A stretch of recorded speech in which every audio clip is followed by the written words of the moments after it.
So you mentioned too, Mason, that you and your brother, you guys both have this entrepreneurial bent. How did you come to decide, like, hey, I really want to work for myself? I understand you had a business before you started creating content, and that's a whole interesting journey for you. But how did it start? What was the seed of it? Mainly, I think seeing my dad's very like inventive. Like was always inventing these weird things. He has like a bunch of unused patents on things. And that kind of instilled the entrepreneurship. And then also like just pulling up to my first job ever. It was a bunch of like Dutch guys who are very like stuck in their ways completely. Like they are like the most tunnel vision ever. What was the job? Where did you work? I worked at a greenhouse. So a plant greenhouse, not the good green, but the plants. We get you. That was my first job. I took care of animals in a petting zoo at a greenhouse. Oh, wow. Yeah. So the greenhouse, and then it was just a bunch of Dutch guys, like family owned for the longest time.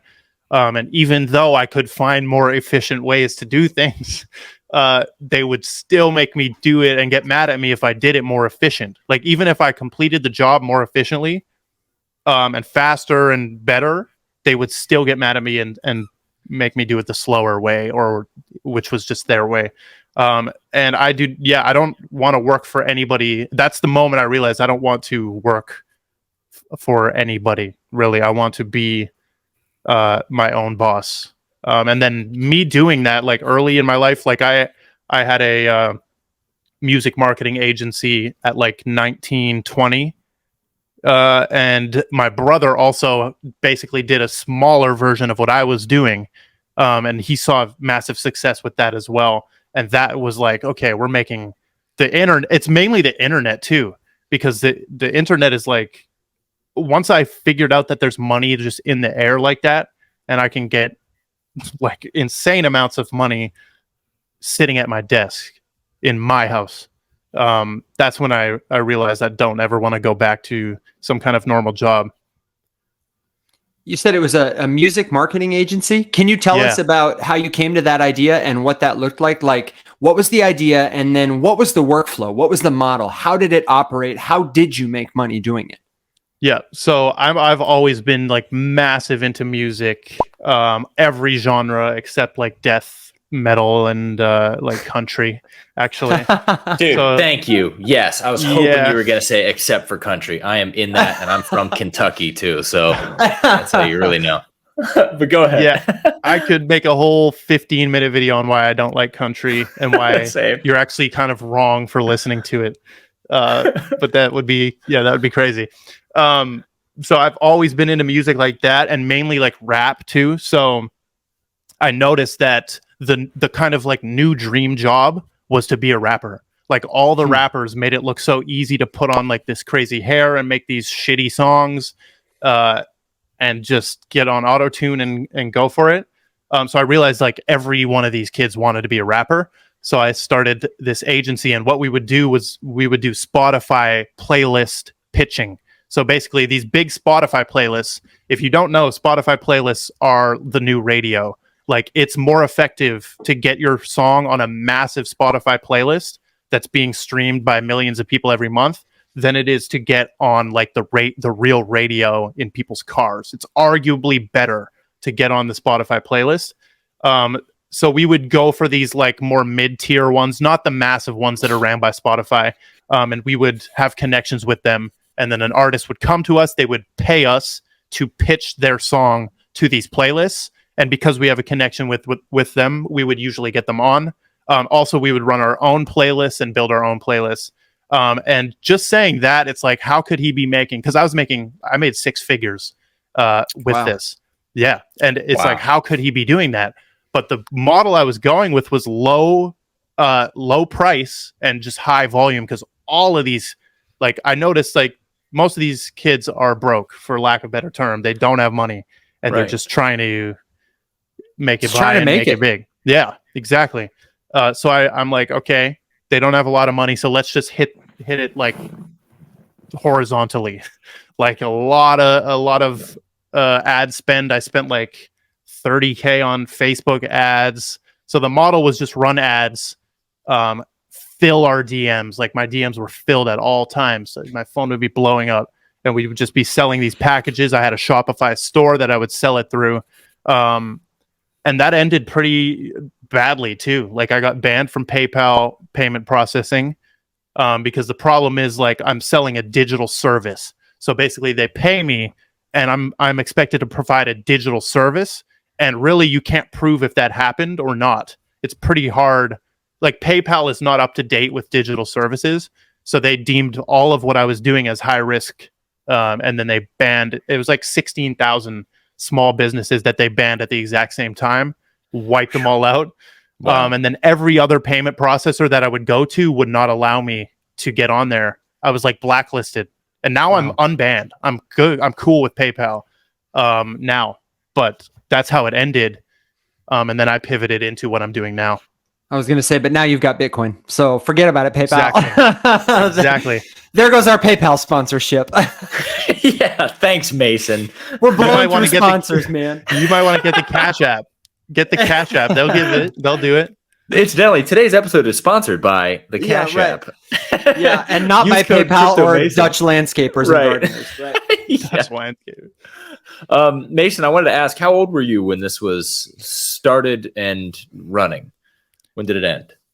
Well, I was doing this in high school too. I was basically making like sound, like the website called SoundCloud. I was making the banners in Photoshop, and I would just sell them for $5 or $10. And once again, I was doing that at mass scale. I was DMing like 50 to 100 people a day, sometimes even more. I was hitting the Instagram limit every day. Like it would not allow me to DM more people. So it started way back then, and I grew my page. I'm not going to say what the page is called now because someone else owns it, and I quite don't like what they're doing with it. But I grew this page, a lot of followers, and then that acted as like a portal for customers to come in. But this was like 17, 18, 19, 20. And then I quit my job and dropped out of college off of that. Like that was the plan, was to scale that up. And I actually... It got slaughtered, right? Rugged. Yeah, it got rugged. So I had to pivot real quick. That's so fascinating. So, sorry, Evan. No, go. I was just curious about, why were you, I mean, your parents, right? It seems like you got a good family from the outside. Why did you feel the need to hustle like this in high school? Because I didn't want to go to a job. You like just hated the job that much. Those Dutch people really did a number on you. But even before it was almost like a social anxiety type of thing too. I did not want to go and work. Like I really did not want to. So, and I'm like, even like, because there was a period of time where I was still working and doing this. Yeah. And it just got like, that was the excuse I made to my parents is, I'm getting too busy. I have to stand at work all day, and these people are in my pocket trying to give me more money than I'm actually working for. Like I'm making whatever, $130 this whole day of being in this hot ass greenhouse. And I've got my phone blowing up where I could bring in 1,000, 1,500 right there. Like, so that I was just hustling, trying to, I don't know. I was watching YouTube a lot too. I'm seeing these YouTubers make all this money from the internet. It just inspired me to try to make an extra income. I always heard people saying like, you need multiple sources of income. You need multiple streams. And I've always kind of had a business like mindset in that way. Is that how you learn those skills? Is mostly just YouTube, watching online, trying what works, seeing what sticks? I always say this, I'm 50% raised by my parents, and I'm 50% raised by the internet, and specifically YouTube. Like it's so crazy, but truly, if you calculate it in a day, it's kind of sad how much time I would spend back then with my talking to my parents and with my parents versus how much time I was actually like interfacing with somebody on a YouTube video. It was way more. And then you don't even want to get to talking about the grandparents. I think all kids should have a great relationship with their grandparents and know a lot about their grandparents and this type of stuff and connect deeply.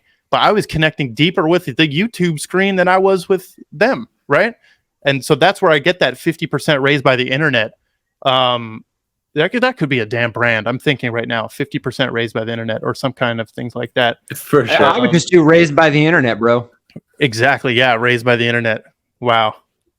Yeah. I might have to Google search that after. That makes a lot of sense with your aura and your upbringing, I think, and what I know of you. You know, it's like, and I agree with you too. The amount of knowledge that's just available out there on the internet, but specifically YouTube, you know, that's what was a lot of my crypto education coming up too, you know, when I'm sure you have a similar story, but 2017 was the year for me. I think, Evan, you as well, right? Yeah, but I wasn't like really learning about it. I just got hipper to it, invested in it, and kind of forgot about it.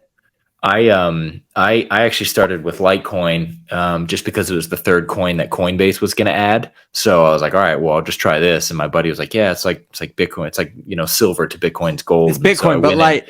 Yeah. And then it went up like, I don't know, like 5x or something like that. And I was like, okay, this is fucking bananas. So I was hooked. And then I was telling my mom, you know, I was like, Mom, you know, let me invest, you know, let me help you invest some money in 2018. And we all know how that went. So like just the punishment from 2018, I was listening to crypto on YouTube every single day, you know, driving to work, thinking about news. And I actually bought into XRP big too back then. A lot of people don't know that.